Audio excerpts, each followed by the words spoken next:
Hello learners, मैं हूँ आपकी अपनी वैष्णवी और स्वागत करती हूँ आपका अपने चैनल नॉलेज गेनर्स में। तो आज इस वीडियो में हम देखने वाले शॉर्टेज ऑफ फर्स्ट। इससे पहले की वीडियो में हमने देखा था first come first serve scheduling, उसके पूरा कंसेप्ट देखा था, उसकी प्रैक्टिस के क्वेश्चंस देखे थे, बहुत ज़्यादा प्रैक्टिस करी थी। और अब इस वीडियो से हम देखने वाले शॉर्टेज ऑफ फर्स्ट। तो चलिए देखते हैं कि क्या होता है शॉर्टेज ऑफ फर्स्ट। एक्चुअली में जब भी हम शॉर्टेज ऑफ फर्स्ट के बारे में देखते हैं तो उसके दो टाइप्स हमारे पास आ जाते हैं। पहला primitive and non primitive. Primitive में कुछ अलग कंसेप्ट होता है, नॉन प्रिमिटिव में अलग कंसेप्ट होता है। प्रिमिटिव यानी हमारे पास क्या होता है कि अगर किसी चीज़ को, यानी कि डायरेक्टली हम कह सकते हैं कि प्रिमिटिव यानी उसका हिंदी मीनिंग हो जाता है छीनना, किसी से कोई चीज़ छीनना, ठीक है। और नॉन प्रिमिटिव का मतलब कि उसका बिल्कुल अपोजिट, कि हम किसी से कोई भी चीज़ नहीं छीनेंगे। अभी जब भी हम शॉर्ट शेड्यूलिंग की बात करेंगे, प्रोसेसिंग की बात करेंगे, कंप्यूटर की बात करेंगे, तो वहाँ पर क्या आ जाता है, हम जो भी शेड्यूलिंग कर रहे हैं वो किसके लिए कर रहे हैं, सीपीयू के लिए, प्रोसेसर के लिए। तो यहाँ पर हम किसको छीनने और ना छीनने की बात करेंगे, प्रोसेसर को। तो चलिए जानते हैं किस तरह से हमारा ये एल्गोरिदम, हमारा शेड्यूलिंग वर्क करता है। Hello learners, subscribe the knowledge gainers channels and press the bell button for all latest notification. तो शॉर्टेज ऑफ फर्स्ट में नॉन प्रिमिटिव शेड्यूलिंग के रिलेटेड जो भी कंसेप्ट होंगे वो इस तरह से है कि अगर हमारे पास कोई प्रोसेस है, नंबर ऑफ प्रोसेस अगर हमारे पास है और उसका क्या होता है, हमारे पास बर्स्ट टाइम होता है, अराइवल टाइम होता है। तो इस प्रोसेस में, इस शेड्यूलिंग में हम क्या करेंगे कि जिसका भी बर्स्ट टाइम हमारा कम होगा वो प्रोसेस सबसे पहले हमारे एग्जीक्यूट करेगी, ठीक है। अगर किसी प्रोसेस का बर्स्ट टाइम हो जाता है कम तो वो प्रोसेस सबसे पहले एग्जीक्यूट करेंगी। और सबसे इम्पोर्टेंट पॉइंट जो है वो ये है कि अगर नॉन प्रिमिटिव है तो एक बार अगर किसी प्रोसेस ने प्रोसेस करना स्टार्ट कर दिया प्रोसेसर पे, तो उससे हम वो सीपीयू छीन नहीं सकते। तो ये हो गई खासियत हमारी नॉन प्रिमिटिव की, ठीक है। तो शॉर्टेज ऑफ फर्स्ट में हमारा सबसे इम्पोर्टेंट मेन रोल कहाँ पे आ जाता है, बर्स्ट टाइम पे। जिसका बर्स्ट टाइम कम वो प्रोसेस करेगी, वो प्रोसेस प्रोसेसर को अलॉट कर दी जाएगी, ठीक है। तो यानी कि सभी कुछ वर्क किस पर होने वाला है, हमारा बर्स्ट टाइम पर, ठीक है। तो ये है हमारा कंसेप्ट कि बर्स्ट टाइम हमारा मेन रोल यहाँ पर प्ले करने वाला है। जिसका बर्स्ट टाइम कम उसका प्रोसेसिंग हम यहाँ पर करेंगे, ठीक है। लेकिन अगर कोई कभी कभी ऐसा हो सकता है कि दोनों प्रोसेस का, दो डिफरेंट प्रोसेस का या दो से ज़्यादा कितनी भी प्रोसेस का जो है वो बर्स्ट टाइम सेम हो सकता है ना, बिल्कुल हो सकता है, कोई क्यों नहीं हो सकता।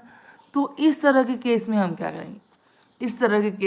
करेंगे, कि जो भी हमने इससे पहला जो हमने एल्गोरिथम देखा था, कौन सा देखा था, first come first serve scheduling, उसके अकॉर्डिंग हम इस टाई को ब्रेक करेंगे। तो इस तरह से हमारा जो है shortest job first non preemptive scheduling यहाँ पर हो जाता है। यानी कि out of all process CPU is assigned to the process having the smallest burst time requirement, जिसका बर्स्ट टाइम कम होगा उसके लिए। Then if there is a tie, first come first serve scheduling is used to break the tie. यानी कि अगर more than one process का जो प्रोसेसिंग यानी कि बर्स्ट टाइम है वो अगर सेम आ जाता है तो हम फर्स्ट कम फर्स्ट सर्व के अकॉर्डिंग उसको सॉल्व करेंगे, उस टाई को ब्रेक करेंगे, ठीक है। इतना समझ में आ गया, कंसेप्ट क्या है वो समझ में आ गया क्या, वो बता दीजिए, क्योंकि सबसे इम्पोर्टेंट पॉइंट है हमारा कंसेप्ट। वो अगर समझ में आ गया तो हम कितने भी नंबर ऑफ क्वेश्चन हमें अगर दिए हैं, कितने भी कॉम्प्लिकेटेड क्यों ना हो, हम उसे सॉल्व कर सकते, लेकिन कंसेप्ट समझ में आना चाहिए। तो चलिए, आई होप आपको समझ में आ गया होगा। अगर नहीं आया है तो कमेंट में बताइए या फिर इस वीडियो को रिवर्स करके फिर से देखिए ताकि आपको अच्छे से समझ में आ जाए। तो चलिए अब हम देखेंगे कि किस तरह से हम क्वेश्चन को अटेम्प्ट करें, ताकि जो भी एग्ज़ाम में हमें क्वेश्चंस पूछे जाते हैं, average turn around time, average waiting time, वो हम अच्छे से सॉल्व कर पाए, ठीक है। तो चलिए देखते हैं कि किस तरह से हम क्वेश्चन को अटेम्प्ट करेंगे। तो ये क्वेश्चन है हमारे पास, यानी कि 5 प्रोसेस है, बर्स्ट टाइम है उनका अराइवल टाइम हमारे पास है। तो जब भी हम कोई क्वेश्चन सॉल्व करते हैं रिगार्डिंग टू शेड्यूलिंग, यानी कि पहले भी हमने फर्स्ट कम फर्स्ट सर्व में वही वर्क किया था, अभी भी हम वही करेंगे, थोड़ा सा जो हमारा कंसेप्ट है वो चेंज हो जाएगा। तो अभी हम क्या करने वाले हैं, जैसे हमने पहले देखा था, पहले question, then Gantt chart and then calculation. तो अभी हम क्या करेंगे, गैंट चार्ट को ड्रॉ कर लेंगे। तो चलिए, आपको भी पता है किस तरह से हम गैंट चार्ट ड्रॉ करते हैं, तो चलिए ड्रॉ कर लेते हैं गैंट चार्ट को।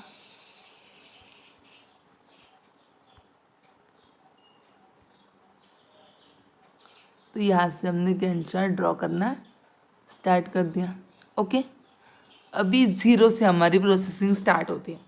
हर एक केस में हमने क्या किया है, हमारी जो प्रोसेसिंग है वो 0 से स्टार्ट की है।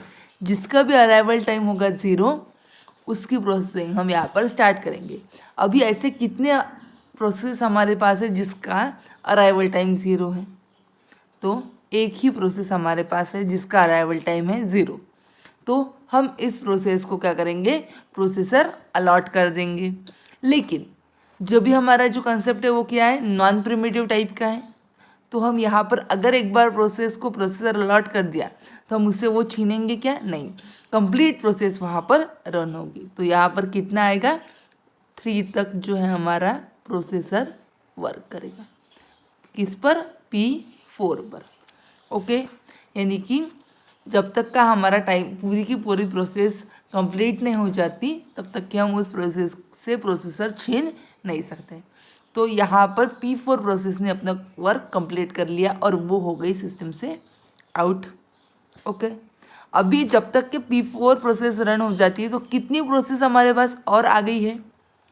3 तक, यानी कि जिसका टाइम अराइवल टाइम जो है वो 3 है, वहाँ तक के हमारे पास प्रोसेस आ गई। अभी किस किस का टाइम 3 तक है? 2 यानी कि P1 का, 1 यानी P3 का। 2 प्रोसेस हमारे पास अभी सिस्टम में प्रेजेंट है। ठीक है, अभी जब 2 से प्रोसेस हमारे पास प्रेजेंट है तो हम क्या करेंगे, देखेंगे कि किसका बर्स्ट टाइम हमारा सबसे कम है। ठीक है, तो सबसे कम बर्स्ट टाइम किसका है? P1 का। तो यहाँ पर P1 प्रोसेस हमारी क्या होगी, एग्जीक्यूट होगी। तो यहाँ पर हो जाएगी हमारी P1 प्रोसेस एग्जीक्यूट। लेकिन जैसे हमने पहले देखा था कि यहाँ पर हम प्रोसेसर नहीं छीन सकते, यानी कि पूरी की पूरी प्रोसेस यहाँ पर एग्जीक्यूट होगी। अभी 6 + 3 यानी कि हो जाता है 9 तक हमारी ये प्रोसेस चलेगी। ओके, 9 तक चलेगी और ये जो है सिस्टम से हो जाएगी आउट।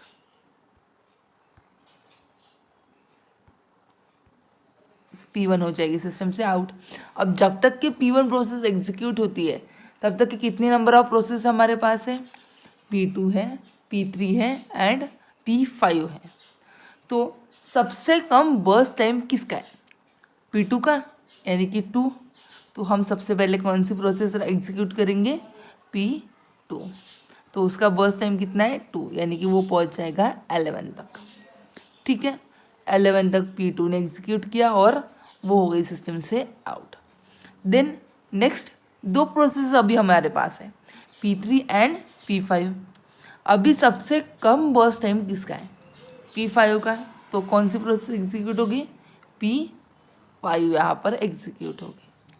ठीक है, और वो जो है बर्स्ट टाइम उसका है 4, तो वो पहुँच जाएगी 15 तक। ठीक है, जस्ट वेट। तो वो कहाँ तक पहुँचेगी? 15 तक। ठीक है, हमारी P5 प्रोसेस भी हो गई सिस्टम से आउट क्योंकि उसका हो गया एग्जीक्यूशन कंप्लीट। अभी लास्ट प्रोसेस हमारे पास है P3। ठीक है, तो P3 का जो बर्स्ट टाइम है वो है 8, यानी कि 15 + 8 हो जाएगा 23, यानी कि यहाँ पर P3 प्रोसेस लास्ट में एग्जीक्यूट करेगी। इस तरह से P3 भी हमारी सिस्टम से हो जाएगी आउट। सॉरी। तो इस तरह से जो है हमारा एग्जीक्यूशन कंप्लीट हो जाएगा, यानी कि जिसका बर्स्ट टाइम है सबसे कम वो प्रोसेस हो जाएगी, करेगी एग्जीक्यूशन कंप्लीट। ठीक है, और नॉन प्रिमिटिव टाइप का है इसलिए हम किसी से कोई प्रोसेसर नहीं छीनेंगे। तो इस तरह से हमारी जो है गैंट चार्ट हमारा ड्रॉ हो गया। अभी हमें क्या करना है, कैलकुलेशन, यानी कि average turn around time and average waiting time हमें फाइंड आउट करना है। तो चलिए फाइंड आउट करते हैं किस तरह से हमें इसे, जैसे हमने first come first serve scheduling में देखा था उसी तरह से हम यहाँ पर भी करेंगे। हमने क्या किया था कि वहाँ पर जो भी हमारे पास प्रोसेसेस होती है वो हम अच्छे से ड्रॉ कर लेते हैं और उसके हिसाब से जो कैलकुलेशन हमारा वो परफॉर्म करते हैं। अभी ये हो गया process, arrival time, burst time, then average, then turn around time. Average तो बाद में निकालेंगे, पहले turn around time, then waiting time. इतना हमें फाइंड आउट करना होता है, ठीक है। और प्रोसेस हमारे पास कितनी है, 5 प्रोसेस है, यानी कि P1, P2, P3, P4 and P5। इतनी प्रोसेस हमारे पास है, ठीक है। अभी इतनी प्रोसेस हमारे पास है। अभी इसका अराइवल टाइम भी हमें देखना है और बर्स्ट टाइम भी हमें देखना है। तो चलिए देखते हैं। अभी अराइवल टाइम क्या है, 25104, 25104 जो गिवन है उसे हम एज इट इज़ लिख लेंगे। अभी बर्स्ट टाइम 62834, 62834, ओके। इतना हमारा हो गया क्योंकि इतना हमें गिवन था। अभी हमें क्या करना है, टर्न अराउंड टाइम और वेटिंग टाइम फाइंड आउट करना है। लास्ट 2 वीडियोस में हमने देखा था कि टर्न अराउंड टाइम कैसे फाइंड आउट करते हैं, उसका क्या फॉर्मूला था, वेटिंग टाइम कैसे फाइंड आउट करते हैं उसका क्या फॉर्मूला था। तो अभी मुझे जल्दी से कमेंट करके बता दीजिएगा कि टर्न अराउंड टाइम और वेटिंग टाइम का क्या फॉर्मूला है। अभी मैं आगे प्ले करती हूँ। चलिए, किस तरह से हमें देखना था turn around time. Turn around time हमें निकालना था exit time minus arrival time. अभी एग्जिट टाइम कहाँ से फाइंड आउट करेंगे, जो हमने गैंट चार्ट किया था वहाँ से। तो देखते हैं P1 प्रोसेस का एग्जिट टाइम क्या है, कहाँ पर एग्जिट हुई है P1, हाँ यहाँ पर 9 पर। तो 9 माइनस अभी क्या है, exit time minus arrival time. तो 9 माइनस 2 हमारा कितना आ जाता है, 7। तो यहाँ पर आ जाएगा 7, ठीक है। समझ में आ गया, exit time minus arrival time. Then next P2 process का जो एग्जिट टाइम है वो हमारे पास क्या है, 11, थर्ड नंबर पे 11। तो 11 और अराइवल टाइम है 5। तो 11 माइनस 5 कितना आ जाता है, 6। तो यहाँ पर कितना आएगा, 6। देन नेक्स्ट है हमारे पास P3 प्रोसेस। P3 कब एग्जीक्यूट हुई थी, सबसे लास्ट में, यानी कि 23 पर। तो 23 माइनस 1 यानी कि कितना आ जाता है, 22। नेक्स्ट है हमारे पास P4। P4 का एग्जीक्यूशन कब कंप्लीट हुआ था, सबसे पहले, यानी कि 3 पर। तो 3 माइनस अराइवल टाइम है उसका 0, तो 3 माइनस 0 3। देन नेक्स्ट है हमारे पास P5। P5 का एग्जिट टाइम क्या है, 15। 15 माइनस अराइवल टाइम है 4, यानी कि कितना आएगा, 11। इस तरह से हमने turn around time find out कर लिया। अभी हमें क्या फाइंड आउट करना है, वेटिंग टाइम। तो वेटिंग टाइम का फॉर्मूला क्या है, जल्दी से कमेंट करके बता दीजिए। वेटिंग टाइम है turn around time minus burst time. अभी हमारे पास टर्न अराउंड टाइम भी है, बर्स्ट टाइम भी है। तो टर्न अराउंड टाइम कितना है, फर्स्ट प्रोसेस के लिए 7 और बर्स्ट टाइम कितना है, 6। तो 7 माइनस 6 कितना आएगा, 1, ठीक है। समझ में आया किस तरह से फाइंड आउट कर रहे हैं, क्योंकि सिंपल कैलकुलेशन है तो इसमें कोई बड़ी बात है नहीं। देन सेकेंड प्रोसेस का टर्न अराउंड टाइम है 6 एंड बर्स्ट टाइम है 2, यानी कि 4। थर्ड प्रोसेस का टर्न अराउंड टाइम है 22 माइनस 8, यानी कि 14। नेक्स्ट है टर्न अराउंड टाइम है प्रोसेस 4 का 3 एंड बर्स्ट टाइम है 3, 3 माइनस 3 0। टर्न अराउंड टाइम है प्रोसेस 5 का 11, 11 माइनस 4 कितना आ जाता है अपना, 7। तो इस तरह से हमने turn around time and waiting time हमारा फाइंड आउट कर लिया। अभी क्या फाइंड आउट करना होता है हमें, एवरेज, क्योंकि क्वेश्चन में कभी भी हमें मैक्सिमम टाइम एवरेज ही पूछा जाता है, या तो एवरेज टर्न अराउंड टाइम बताओ या फिर एवरेज वेटिंग टाइम बताओ। तो एवरेज टर्न अराउंड टाइम अपना कितना आएगा, चलिए कैलकुलेशन कर लीजिए। 22 + 11 33 प्लस और अगर कर लिया हमने तो आ जाता अपना 49 डिवाइडेड बाय 5 तो कितना आएगा 9.8 आ जाता अपना एवरेज टर्न अराउंड टाइम 9.8। चलिए इधर ही लिख लेते हैं, तो यहाँ पर लिख लेते हैं हम एवरेज टर्न अराउंड टाइम कितना आ रहा है अपना 9.8। ओके, अभी हमें फाइंड आउट करना है एवरेज वेटिंग टाइम। तो एवरेज वेटिंग टाइम कितना आएगा 26 डिवाइडेड बाय 5 यानी कि 5.2। 26 डिवाइडेड बाय 5 अगर किया तो 5.2, तो इतना आ जाता अपना एवरेज वेटिंग टाइम। तो इस तरह से हम निकाल सकते हैं कि एवरेज टर्न अराउंड टाइम और एवरेज वेटिंग। अभी लास्ट एग्जाम्पल से लास्ट वीडियो में हमने देखा था first come first serve scheduling, और इस यहाँ पर दिखाया हमने शॉर्टेज जॉब फर्स्ट।